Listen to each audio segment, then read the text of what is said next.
ابن نمر ميديا أحب الناس إلى الله أنفوهم للناس.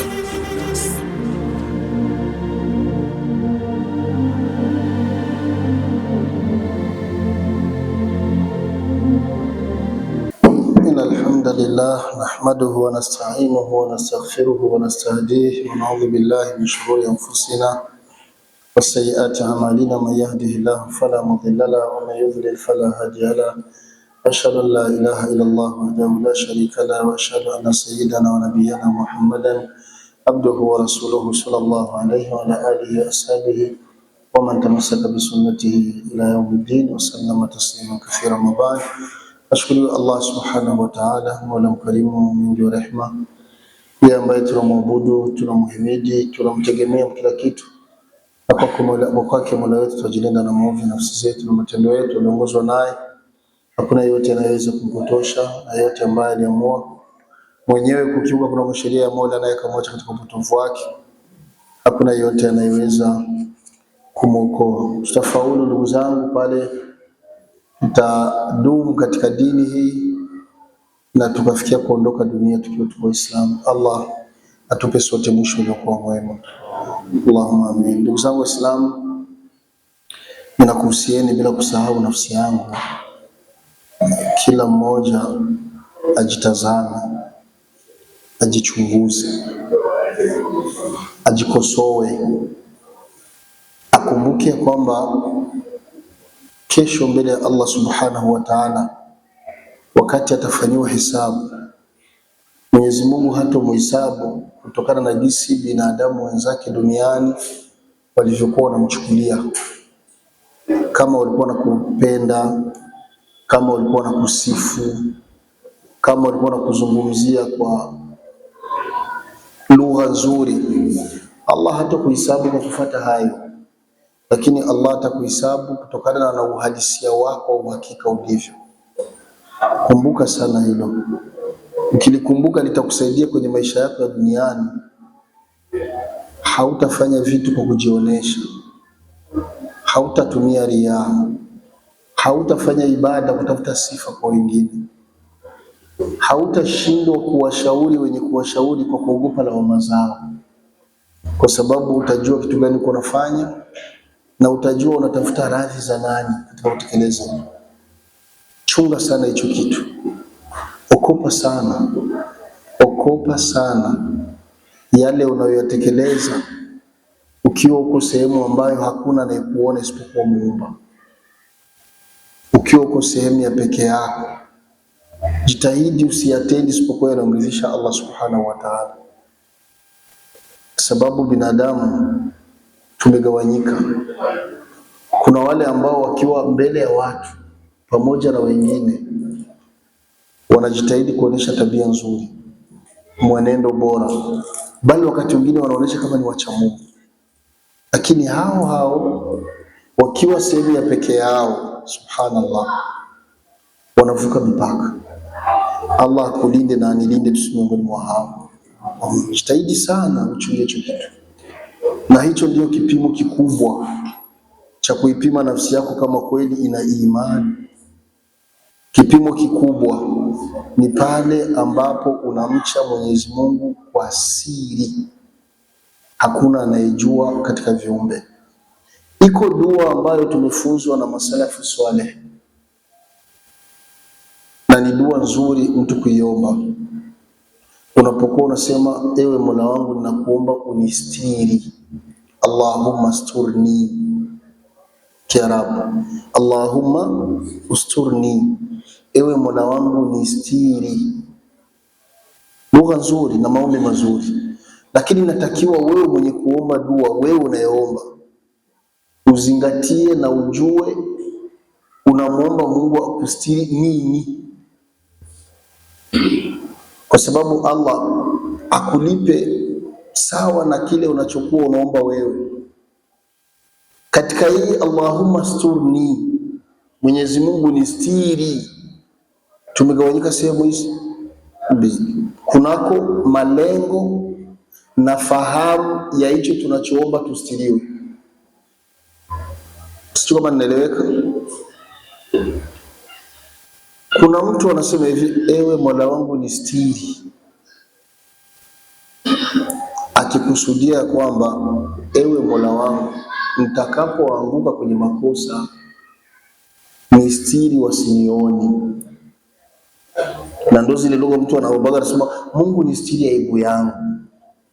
Nadhani hizo lugha ziko sawa. Mungu tustiri, yani kwa maana tukianguka machafu makosa tulindie aibu yetu.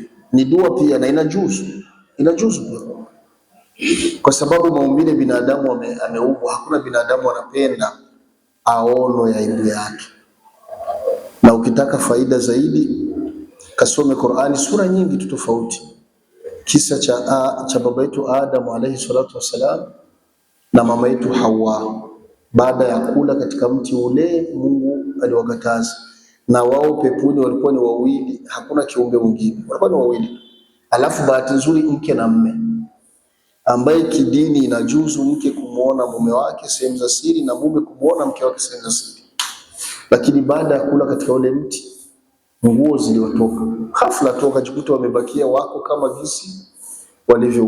Matokeo kila mmoja alimkimbia mwenzake, anaenda nyuma ya miti akikokota matawi ya miti ya peponi ili kuficha sehemu zake za siri. Hebu fikiria mke na mume ambaye ni halali kila mtu kumuona mwenzake, lakini kwa hilo tokeo, kwa kuwa ni mara ya kwanza, Adam anasema kama ni mke wangu na huyo anasema kama ni mume wangu, kila mtu anaenda kuficha hapo. Na ndio maumbile, hata wewe hata mimi, Allah tustiri. Ukiwa uko adabuni, uko chooni, hata hiyo ni choo ya msikitini au ni choo ya nyumbani, kwa wale ambao bado wanaishi kwenye huo ambao wanachangia choo, ukawa huko unajisaidia chooni na mlango umefunga, akiingia binadamu yoyote bila kupisha hodi akafungua hafla, kuna sehemu utaharakia kuificha, na sidhani kama ni sura utafunika. Kwa kila mwenye akili kuna sehemu utafanya haraka sana kuificha. Sidhani kama utaficha sura yako, sidhani. Ndio maumbile tuliyoumbwa. Hakuna binadamu anapenda aone sehemu za siri, hakuna anayependa aibu yake itoke. Kwa hiyo kuna mtu anaomba dua anasema Allahumma sturni, ewe Mwenyezi Mungu nistiri, akimaanisha kwamba nikianguka makosa nistiri usinione. Hilo ni kundi la kwanza. Na kuna kundi la pili, Allah nijalie mimi na nyinyi tuwe miongoni mwa hao, Allahumma amin, wanaosema Allahumma sturna, Mungu tustiri, au akiwa ni mmoja anasema Mungu nistiri. Ili kundi la pili anaomba dua kwamba Mungu nistiri isianguki katika makosa. Sio, nimeeleweka? Ile la kwanza, Mungu nistiri nikianguka wasinione, yani nistiri aibu. La pili, Mungu nistiri kwa maana niziwie nisianguki katika makosa. Kama umenifuata vizuri, hawa wa kundi la kwanza wanaosema Mungu nistiri aibu yangu, ni kwamba wanaogopa macho ya nani? Ya binadamu, ya watu. Ama huyu wa pili, Mungu nistiri nisianguki katika makosa, anaogopa macho ya nani? Ya Allah, ya Muumba. Na hili la pili ndio lina ikhlasu zaidi, na hicho ndio kipimo cha kupima kama kweli una imani. Jitazame unapokuwa uko peke yako, ni kweli unamcha Mungu kweli kumcha? Ni kweli unamcha Mwenyezi Mungu kweli kumcha? Unafanya dhikri za kutosha? Unasali kwa ikhlas? Unafanya ibada ipasavyo? Ni kweli? Kuna watu wakija kusali msikitini, mashaallah, anajipanga, hata ikiwa ni kanzu yake ya kawaida au shati lake la kawaida, anajipanga anakuja. Lakini huyo akisali chumbani na kisengle na lukaptula ambalo hawezi kuleta msikitini, na wakati mwingine anapokota lukitenge la mke wake tu, mama fulani si unauzu ule lukitenge anajitupa yeye, si Mungu au hamno? Yani kuna nguo mnasali nazo chumbani, akili yako haikukubalika kama hiyo nguo unaweza kuileta msikitini. Yani unashindwa kufahamu kwamba ule unayemwabudu chumbani ndio yule unayemwabudu wapi? Msikitini. Lakini juu kule kuna macho ya watu, unaona hiki hakifai kwenda kule, lakini kinafaa huko ndani. Subhanallah, unamkuta mtu ndani anasali na pinjama ile nguo yake analalaga nayo ile suruali na shati, Sasa mkutano mwambie twende msikitini, haji nayo. Tumokope Allah subhanahu wa ta'ala. Allah amesema ya bani Adam khudhu zinatakum inda kulli masjid wa kulu washrabu wa la tusrifu innahu la yuhibbul musrifin. Ibn Abbas akafasiri Qur'ani vizuri, anasema Mungu amesema ya bani Adam, enyi wanadamu, na wanadamu wanakusudia Uislamu, khudhu zinatakum, pendezeni. Wakati gani ya Rabbi? Khudhu zinatakum inda kulli masjid. Tafsiri Ibn Abbas anasema almuradu bi inda kulli masjid, pendezeni inda kulli swalati, kila mnaposali, sio kila mnapoenda msikitini. Maana mnakuja mnafasiri vyenu kisi akili zenu zimewatu, ni kila mnaposali. Kwa hiyo hata ukisali nyumbani ni sala, pendeza. Kisha Allah akasema na kuleni vya halali na mnywe vya halali, wala tusrifu, msifanye ubadhirifu, innahu, hakika Mwenyezi Mungu la yuhibbul musrifin, Allah hapendi ufanyaji ubadhirifu. Allah tunakuomba tulinde imani zetu. Ndugu zangu, nakuhusieni ya kwamba dunia tunapita, na kama walivyosema waja wema waliotangulia, wanasema ad-dunya manzilun bil ijar. Wallahi, dunia ni nyumba ya kupanga. Sisi wote ni wapangaji. Hakuna mpangaji ambaye anapanga kwenye nyumba mwakili yake anafikiria atakaa pale milele. Kaa miaka ujuavyo, lakini unakuwa na imani tu, ipo siku nitaondoka, kwa sababu mwenye nyumba ima atanifukuza na hitaji nyumba yake, au mwenyewe nitapata uwezo na mimi nikajenge kwangu. Sio kawaida. Na dunia ni hivyo, jenga ujuavyo, kusanya ujuavyo, utaondoka tu. Wakati ukifika utakwenda. Walan yuakhir Allahu nafsan idha jaa ajaluha wallahu khabirun bima ta'malun. Kamwe Allah hatoichelewesha nafsi, pindi muda wake umefika itaondoka tu, na yeye Mwenyezi Mungu ndiyo ana habari tosha za kila mmoja katika viumbe wake, na ndiyo mjuzi juu ya kila kitu. Kwa hiyo dunia ni nyumba ya kupanga, tutaondoka. Dunia hii tunayoishi haihitaji uwepo wa vita kati yako wewe na Muislamu mwenzako, haina maana. Wala haihitaji uwepo wa vita kati yako wewe na binadamu mwenzako, haina maana. Wala haihitaji uwepo wa vita kati yako wewe na nafsi yako, haina maana. Kwa sababu maisha duniani ni mafupi, hayataki karaha, hayataki kero. Haya maisha tunayoishi ndugu zangu yasitudanganye, wallahi yasitudanganye, kwa sababu yanaweza yakabadilika wakati wowote ule. Yanaweza yakabadilika hata kwenye sekunde moja, ukajikuta afya yako ghafla imebadilika.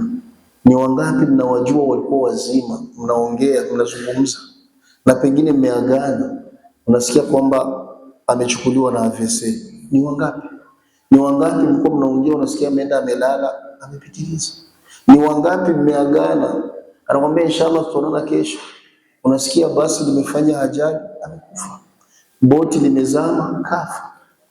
Kifo hakimchukui mgonjwa tu, hata mzima wa afya kinamchukua. Kwa hiyo afya isikudanganye ndugu yangu, wallahi isikudanganye. Dunia hii tunayoishi haimpi yoyote kati yetu dhamana, wallahi thumma wallahi. Maana kuna mtu unasikia anajipiga mkifueti, mimi niko na kawaida, kila baada ya miezi 6 naenda kufanya checking ya mwili wangu nafanyaga napita mskaneri. Alhamdulillah, Mungu amekupa hela unazo, tu ananipima magonjwa yote makubwa Sheikh. Alhamdulillah, afya yangu iko sawa. Ihmad rabbaka ya akhi. Kama afya yako iko sawa, mshukuru nani? Allah. Lakini isikupi dhamana kwamba iko sawa, sina magonjwa makubwa, mtaishi. Nani kakudanganya? Kifo hakimchukui mgonjwa tu, hasha lillah.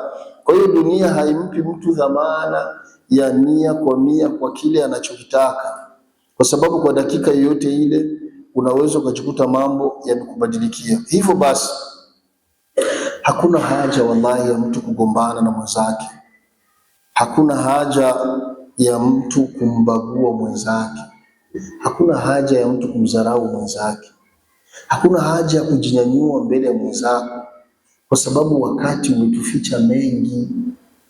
Yawezekana huyo ambaye leo unamuona ni kabwela, kesho kutwa, miaka ya mbele akawa ndo tajiri. Yawezekana leo una cheo, unawaona wengine hawafai, haujui ya kesho. Inawezekana mwa hao unawatawala leo, kesho ndo wakawa viongozi na wewe ukawa kabwela. Allah subhanahu wa ta'ala, kijana ametusomea hapa, jazakallahu khair, Suratul Buruj kwenye rakaa ya pili, iko aya pale unasema fa'alu lima yurid, Mwenyezi Mungu anafanya anachotaka, yu'izzu man yasha wa yudhillu man yasha. Allah anamtukuza na kumuinua amtakaye, na anamshusha na kumdhalilisha amtakaye. Huyo ndio Mwenyezi Mungu subhanahu wa ta'ala. Kwa hiyo usijivuni ukamdharau mwenzako, ukaonyesha kama wewe ndo sisi ndo wenyeji, sisi ndo wenye nchi yetu. Kuna Kiarabu feki watu wanazungumza sisi ndo alwatan, wengine ni wakuya. Nani amekudanganya ya Allah? Nani amekudanganya? Sote tukishakufa mgani wao ni hivyo dengo, ikiziga kisaliki hindi maiti nafanana na ingine. Ukifa tu hakuna mtu atakuvumilia hiyo maiti kayapo siku 3, hasha lillah, utatoa ufu, utaoza. Kwa hiyo haina maana ya watu kugombana, haina maana ya watu kuchukiana, haina maana ya watu kubaguana. Cheo ambacho mtu anacho kisikupelekee ukawa na jeuri na kibri, ukawa mkaidi. Au Allah kama amekujalia, amekupa uwezo wa kipesa, wallahi usikupelekee ukawa unadharau wengine. Au kama Allah amekufungulia, amekupa watoto wanaoelewa darasani, au mwenyewe una akili ya masomo kuliko wenzako, shukuru Mola wako. Lakini yote haya usikupelekee ukawa na nini, ukawa na kiburi au dalili, ukawa na dharau kwa wenzako, kwa sababu hali inaweza ikakubadilikia wakati wote ule. Dunia kwa kweli ni nyumba ya mitihani na majaribio. Nyakati zimetufisha vingi sana. Hali yako au mali yako unayojivunia inaweza kukubadilikia kama tulivyosema, na wakati fulani, kuna wakati inatokea mtu uko bosi, uko tajiri, umejipanga mashallah kimaisha, una mashamba, una majumba, una magari, umewekeza na pengine una mapesa benki, lakini Allah akipenda mali yako inaweza kuteketea na uko naiona, na ukashindwa hata kuiokoa. Kama gisi Allah akipenda unaweza kuwa uko fakiri, uko maskini, hauna hali yako ngumu, lakini Allah akipenda unaweza kuwa umelala maskini ukaamka tajiri, kwa sababu Allah anajisifu, anasema yarzuku man yashau bighairi hisab. Yeye Mwenyezi Mungu anamruzuku amtakaye bila hisabu. Kuna watu Allah amewapa, ukimuuliza uwezo wake ni ngapi, hajui. Anakuambia wallahi mali yangu sijui, na ndio uhalisia na ndio hakika. Wewe unataka kushtuka ukasema kaif la taarif, vipi hujui mali yako? Anasema wallahi sijui. Dalili, anakuambia hivi, uko unaniuliza maswali, industry zangu, masharika yangu yako yanaingiza pesa, hizi naingia sizijui, lakini nataka nikupe hesabu ya zenye ninajua ziko kwenye account hizo, nitakwambia. Au niulize hesabu mpaka jana, nitakwambia, lakini leo sijui. Kuna watu Allah amewapa wako hivi, kama gisi wako wengine, mtu anakwambia mimi na 3,000 zangu, ndio baba, ndio mama, ndio mbele, ndio kila tena. Hata akisali kwa anasoma, anapisha pia kwa mkono, asikie kama sipo. Mashaallah, huyo ndio Mungu. Mmoja anawapa wajue uwezo wao, na wengine wanajua kiwango chao. Allah subhanahu wa ta'ala. Tumshukuru Mwenyezi Mungu subhanahu wa ta'ala. Ndugu zangu Waislamu, hii dunia tunaishi, wallahi thumma wallahi, hii dunia tunaishi imejengeka kwa dhulma. Hii dunia hii imejengeka kwa dhulma. Ukitaka wewe kuweka uadilifu kwenye nyanja yoyote ambayo Allah atakutunuku akakupa usimamizi, basi jiandae kupigwa vita na viumbe, jiandae kuchukiliwa, wakati mwingine jiandae kufa mapema. Kikubwa ni nini? Kama tulivyosema, dunia ni nyumba ya kupanga. Usishindwe kufanya uadilifu kwa kuogopa kuchukiwa, kwa kuogopa kupigwa vita, kwa kuogopa kuuawa. I'dilu huwa aqrabu littaqwa, fanyeni tu uadilifu, ndio mtakuwa karibu kupata uchamungu, na mkiupata uchamungu unafanikisha duniani na akhera. Allah akikubariki kwenye maisha yako akatia baraka Allah, hata ukiishi muda mfupi yatakuwa ni maisha mazuri. Na mfano ambao tunapenda kutoa kwenye dini ni mfano wa umoja miongoni mwa waja wema waliotangulia, al-Imamu Nawawi rahmatullah alayhi, ambaye ni maarufu kwa kila msomi wa dini. Ana vitabu vingi aliandika, kila fani unayojua ya dini aliandika yeye, mpaka tafsiri ya Qur'ani ya Nawawi ipo. Kwenye hadithi ukitafuta sharh bora ya hadithi ya Sahih Muslim ni sharh ya Imam Nawawi. Alafu na kuna vitabu ambavyo vimezoeleka al-Arba'in Nawawiyya, kuna vitabu vimezoeleka, hautaingia msikiti wowote isipokuwa utamkuta. Lakini kaulize Imam Nawawi ameishi miaka mingapi, umri wake? Imam Nawawi amekufa yuko na miaka 38. Miaka 38 ndo anafishwa. Huyo wakati hakuna kompyuta, huyo wakati hakuna simu, huyo wakati hakuna umeme, huyo wakati maji hakuna bomba, huyo wakati hakuna kalamu kama hizi za kwenu, hakuna karatasi kama hizi, lakini kila fani aliandika yeye. Unadhani ni juhudi ya kiasi gani alifanya? Na zingine labda alikuwa anaandika usiku, hakuna umeme, labda ni makoroboi za hizo. Alafu chukua hiyo miaka 38 utoe miaka ambayo bado ni mdogo wa jabali, mpe yote unayotaka. Toa basi hata 14 au 15, atabaki na mingapi? Alafu uweke na miaka aliyosoma, alafu ndo kaitumikia dini. Na ndio maana alikufa Imam Nawawi hakuoa, Imam Nawawi hakuzaa, kama jinsi Sheikhul Islam Ibn Taymiyyah hakuoa hakuzaa. Lakini hautamtaja Imam Nawawi au Sheikhul Islam kisha akose Muislamu akasema rahmatullah alayhi, Mwenyezi Mungu afanye nini? Amrehemu. Maana kuna wengine tunachoka kwenye vichwa, acha tuzae, tuwasomeshe, tuwaandalie maisha ili nikifa nipate wa kuniombea. Unajidanganya. Kikubwa mche Allah subhanahu wa ta'ala. Ukimcha Mungu, Allah na uwezo wa kuwaleta wale watakuombea dua baada ya wewe kufa, hata kama walikuwa wakujui, hata kama wakukuona. Allah tupe mwisho uliokuwa mwema. Ndugu zangu Waislamu, dunia hii dunia kama nilivyosema imejengeka kwa dhuluma. Ninakuhusia kwa kumalizia bila kujisahau, muda wote afya yako inakubali, muda wote akili yako iko sawa, muda wote una uwezo wa kuweza kufanya kile ambacho umeamua kufanya, muda wote una riski ya kula kiasi alichokupa Allah. Muabudu Mola wako, wallahi muabudu Mola wako. Katika vitu 7 ambavyo mara nyingi vikiondoka huwa havirudii na afya hiyo. Usioni una afya njema ukajidanganya ukasema mimi nitafanyaga ibada hii nikifikia miaka hii. Subhanallah. Na vijana wengi ndio tulikuwa hata hivyo zamani. Nitakuwa nikishaoa ndio nitakuwa kile unachoweza kufanya leo fanya, kwa sababu hujui kesho yako itakuwa vipi. Hao baba zetu ambao leo mnawaona wanasali wamekaa kubiti, walikuwa wazima kama sisi wallahi, na pengine walikuwa na nguvu zaidi yetu.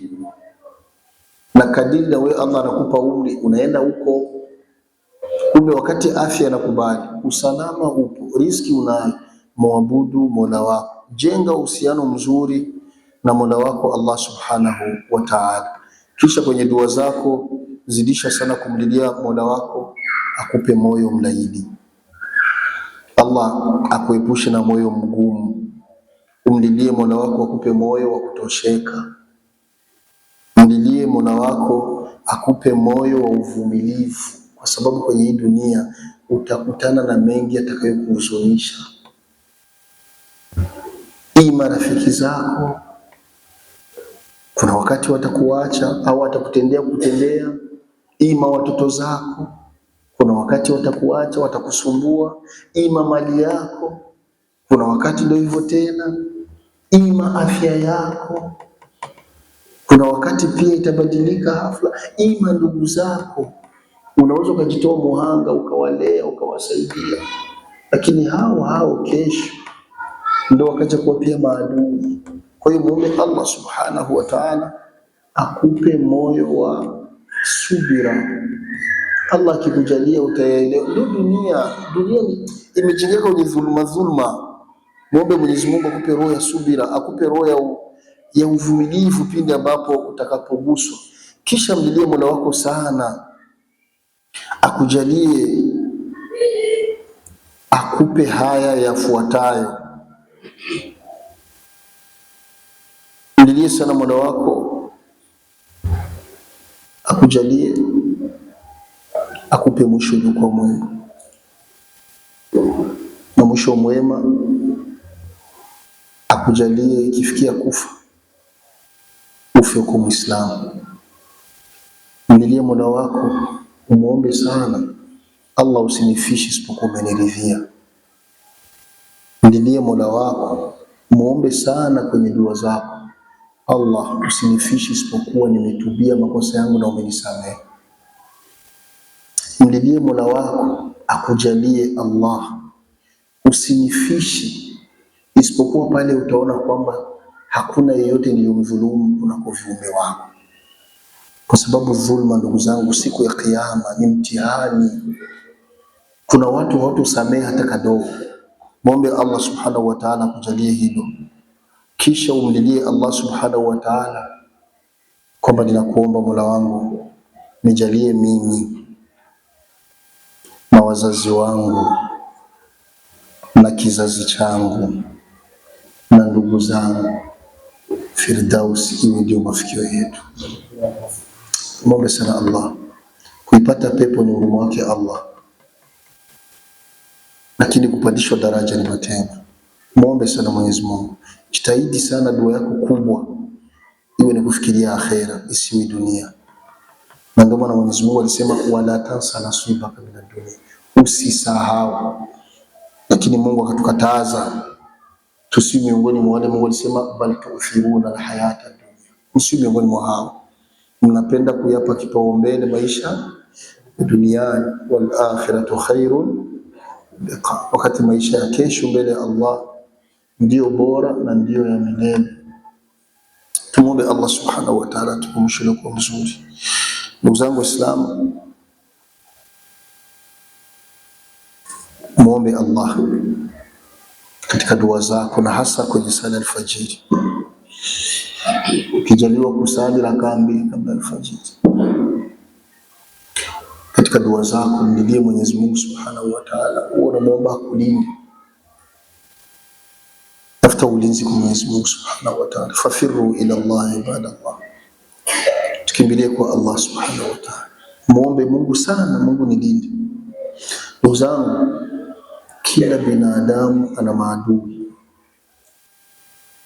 Kila mtu kuna maadui, na mimi nao, na wewe unao, na yule anao.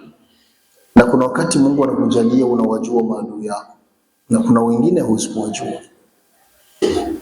Kuna mtu anaweza kukuchukia bure na hujamfanya kitu, na kuna mtu anaweza kukutakia kibaya bure na hujamfanya kitu. Na yawezekana neema miongoni mwa neema alizokupa Allah ikawa sababu ya wengine kukupiga vita, na sote ni madhaifu. Mwenye nguvu ni Allah subhanahu wa ta'ala. muombe sana Allah akulinde. Ukipata ulinzi wa Allah unakuwa umemaliza. Msikose kwa mnaiombea dua. Nahnu dhuafa ya ibadallah, sisi ni madhaifu, wallahi tuko madhaifu sana sana, tena sana tuko madhaifu. Wallahu wal qawiy, Mwenyezi Mungu ndiye mwenye nguvu. Tafuta ulinzi kwa Allah subhanahu wa ta'ala. Allah akikulinda hautafikiwa na baya lolote isipokuwa lile atakuwa amekuandikia yeye Mwenyezi Mungu subhanahu wa ta'ala. Na likikutokea, amini kwamba ndio alipanga Mwenyezi Mungu subhanahu wa ta'ala, na Mungu hampangii mja wake shari isipokuwa ndani yake kuna manufaa kwa mja. Mzanie Mola wako vizuri, na isikutokee ukafishwa isipokuwa umemzania Mola wako vizuri. Allah, nimefikisha Mola wangu na kuomba niwe shahidi ya Rabbul Alamin. Ibn Nyamweru Media, ahabbu nnasi ila Allah anfauhum linnas.